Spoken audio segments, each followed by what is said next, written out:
The Galactic Concord was the pinnacle of diplomacy, a coalition of over 1,000 species united in purpose to foster peace, understanding, and cooperation among the stars. Its central assembly hall, a grand structure carved from luminescent crystal and suspended in orbit around a dying star, was a place of solemn debate and decision-making.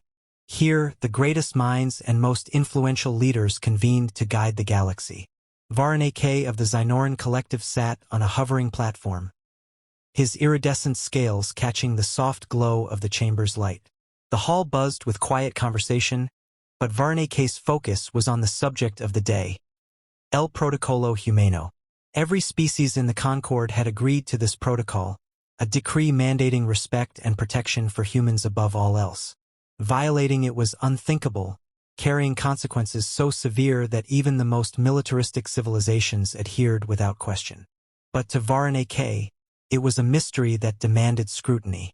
Humans were newcomers to the Concord, having joined just 3 centuries ago. By galactic standards, they were unimpressive, short-lived, physically fragile, and technologically primitive compared to many other species. Yet, they had risen to a position of unparalleled influence. Stories of their courage and ingenuity filled the Concord's archives, but Varane K, ever the skeptic, believed there was more to the story. Why do we hold them in such regard? Varane K mused aloud, addressing no one in particular. Because they've earned it, came a voice from his left. Varane K turned to see Michael, a diplomat from the aquatic Selenari. Her translucent form shimmered as she floated in her containment suit. Earned it how? Varane K asked, his tone sharp. Through tales of self-sacrifice. Heroic gestures? Other species have made sacrifices. Other species have been heroic. Yet none are afforded the reverence we give to humanity. Michael tilted her head, her bioluminescent patterns shifting. You don't understand because you've never seen them in action. I was there during the Vekler plague. The mention of the plague silenced Varane K. He had studied it, a virulent pandemic that had spread across the galaxy, killing billions. Human scientists, Michael continued, were the first to isolate the pathogen. They worked day and night, knowing they would never find a cure in time to save themselves. They shared their research freely, even with species that had once been their enemies. In the end, their work saved us all. The cure cost them millions of lives. Varane K frowned. Admirable, yes. But others might argue it was simply logical, an act of self-preservation on a galactic scale. Michael's lights dimmed, a Selenari gesture of disappointment. You truly don't see it, do you? Humans don't act solely out of logic. They act out of something deeper. You should visit Earth, Varane K. See for yourself. Later that day, Varane K convened with his advisors. The stories about humans were intriguing, but anecdotes were insufficient. The Xynoran Collective prided itself on empirical evidence, and Varane K resolved to gather it. Prepare a mission to Earth, he instructed. I will investigate these claims personally. The journey to Earth took several weeks.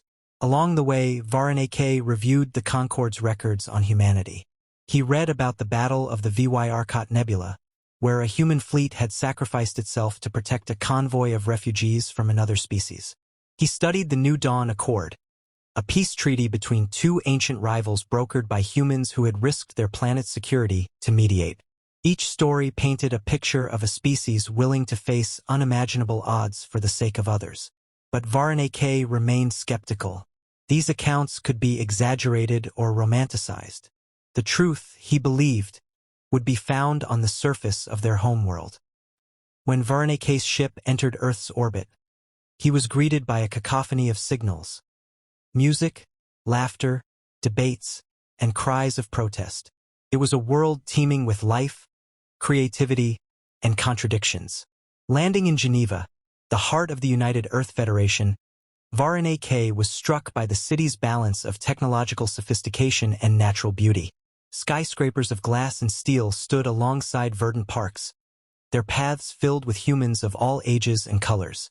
A human diplomat, Dr. Elena Torres, greeted him warmly. Ambassador Varane K, welcome to Earth, she said, extending a hand. Varney hesitated, unfamiliar with the gesture, but mimicked it awkwardly. Her grip was firm yet gentle. "Thank you," he replied. "I am here to understand why your people are held in such high esteem." Dr. Torres smiled. "Then you've come to the right place. Humanity is complicated, Ambassador.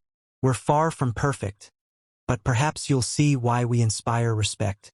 As they walked through the city, Varney observed humans engaging in countless acts of connection, helping strangers, sharing stories, and laughing together. Yet he also saw conflict, poverty, and the scars of their history. "Do you think your imperfections are what make you special?" Varney asked. Dr. Torres paused, considering the question. "Perhaps, but I think it's what we do in spite of them that defines us." For the first time, Varney felt a glimmer of understanding. Humanity was a paradox, a species of contradictions, and perhaps he thought that was their strength. Varney's investigation began with the stories. Humanity's meteoric rise within the galactic concord was attributed to a series of pivotal events, each etched into the annals of galactic history. Skeptical but thorough, Varney decided to interview those who had witnessed humanity's defining moments firsthand. The first account came from Eldrin Null, a diplomat of the Sarathii, a species known for their strict logic and emotional detachment. The Sarathii rarely offered praise, but their tones softened as they recounted the Vekler plague incident. "It was chaos," Eldrin began. "The virus spread faster than light-speed communication.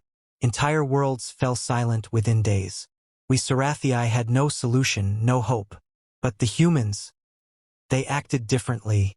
Human scientists from Earth had been among the first to respond, despite having no immunity to the plague." Eldrin described how the humans worked tirelessly in makeshift labs, coordinating with dozens of species to share their research. "They sacrificed themselves," Eldrin said, voice tinged with something almost like reverence. "They knew the cure wouldn't come in time for them, but they pressed on anyway, ensuring the survival of others. Their losses were staggering, millions died.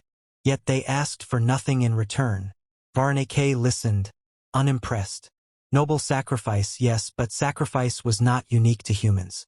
Many species had given their lives for others.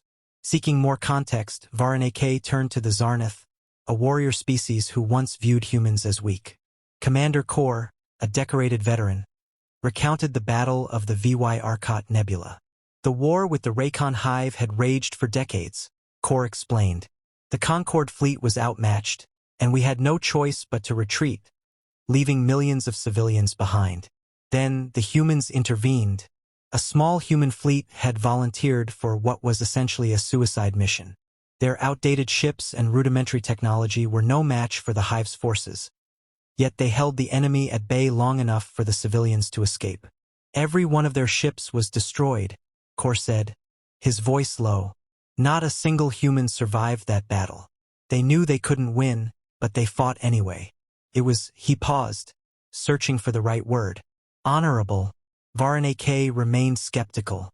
While he acknowledged the bravery of humanity's actions, he couldn't understand their motives. Altruism, as he saw it, was rarely devoid of self-interest. Surely there was an angle humanity was exploiting, a means of leveraging their sacrifices for influence. His final interview was with Nalika of the Dermary, a species renowned for their intricate diplomacy. She spoke of the New Dawn Accord, a treaty that ended a centuries-long war between two rival civilizations. "The humans offered Earth as neutral ground," Nalika said. "They risked their planet, their people, to mediate peace between species that weren't even part of their own alliance at the time. They brokered a treaty no one believed was possible." Varney couldn't ignore the pattern. Sacrifice, courage, and unwavering commitment to the greater good. Yet doubts lingered. Were these stories exaggerated? Were humans truly as selfless as they seemed? Or were they master manipulators, cultivating a mythos to secure their position in the Concord? As Varney prepared to leave for Earth, he resolved to find the truth. The answer, he was certain, lay not in these grand tales but in the humans themselves. Earth was unlike anything Varney had imagined. From the moment he stepped onto its surface, he was struck by its paradoxes. a planet teeming with beauty, chaos, and contradictions. Towering cities of glass and steel coexisted with vast, untamed wilderness. Humanity's creations were both magnificent and deeply flawed, reflecting a species still learning to balance its ambition with its limits. Dr. Elena Torres, the human diplomat assigned as his guide, walked beside him through the streets of New Geneva, Earth's political heart. Her demeanor was warm but professional, her quick wit making their conversations both engaging and disarming. "You'll find humanity is difficult to summarize, Ambassador," she said with a smile. "We're a bit of everything, brilliant and reckless, kind and cruel. But maybe that's why we're still standing." Varanake remained skeptical. He had come to Earth to uncover the truth, not to be charmed by pleasantries. As they toured the city, he observed humans going about their lives. Children playing in parks, couples sharing quiet moments, and strangers helping one another with mundane tasks. Yet he also saw protests in the streets, arguments in marketplaces, and the scars of past conflicts etched into the city's architecture. "Your people seem divided," Varanake remarked. Dr. Torres nodded. "We are. But division doesn't stop us from coming together when it matters most. That's what I want to show you." Later that day, they traveled to a human-run relief station on Mars, where a humanitarian effort was underway to assist colonies recovering from a devastating sandstorm. The station buzzed with activity as humans worked tirelessly alongside alien volunteers. Varanake observed as they distributed supplies, treated injuries, and repaired damaged infrastructure. "What drives you to do this?" Varanake asked Elena as they watched a group of human engineers repairing a Xylorian transport vehicle. "We could ask the same of you," she replied. "Why does the Xynoran Collective contribute to Concord relief efforts?" "It is our duty," Varanake said simply. "And it's ours too," Elena said. "But for us, it's also personal. We've been through disaster, war, and loss. We know what it feels like to stand on the edge of extinction. That empathy drives us." Their conversation was interrupted by an urgent alarm. A freak asteroid storm was approaching the station, its trajectory dangerously close. Panic erupted as personnel scrambled to secure the facility and evacuate civilians. As chaos unfolded, Varanake found himself cornered by falling debris. Before he could react, Elena shoved him out of harm's way, shielding him with her own body. The impact left her injured, but she waved off assistance, focusing instead on guiding others to safety. Varanake watched in disbelief as the humans, already exhausted from their relief efforts, put themselves in harm's way to protect everyone else, alien and human alike. Their actions were instinctive, selfless, and without hesitation. Later, as the danger subsided, Varanake approached Elena, who was nursing a bruised arm. "You could have been killed," he said, his voice heavy with confusion. She smiled faintly. "Maybe, but that's what we do, Ambassador. We take care of each other, no matter the cost." For the first time, Varanake felt his skepticism waver. He had seen bravery before, but this was different. It wasn't born of duty or logic. It came from something deeper, something he couldn't yet fully understand. But he was beginning to see why the galaxy respected humanity. They weren't perfect, but in their imperfection, they embodied a strength that transcended reason. The question was no longer whether humanity deserved their place in the Concord. The question was how they had managed to maintain their humanity in a galaxy that often demanded its surrender. Varanake left the Mars relief station changed. He had witnessed the chaos and courage of humanity firsthand, but he still couldn't fully reconcile their contradictions. How could a species so prone to conflict and imperfection inspire such profound reverence among the galaxy's most advanced civilizations? Dr. Elena Torres sensed his lingering questions as they traveled back to Earth. "You've seen a glimpse of who we are, Ambassador," she said. "But if you truly want to understand humanity, you need to go deeper. You need to see what we fight for." She proposed one last destination, a small town in the northern hemisphere of Earth, nestled in the shadow of ancient mountains. The town, called Haven's Reach, had been rebuilt 3 times over the centuries, after wars, natural disasters, and economic collapse. Yet, It stood as a testament to resilience, a microcosm of what humanity valued most. In Haven's Reach, Varanake found no grand monuments or sprawling cities. Instead, he encountered simplicity, a community bound together by shared struggles and small victories.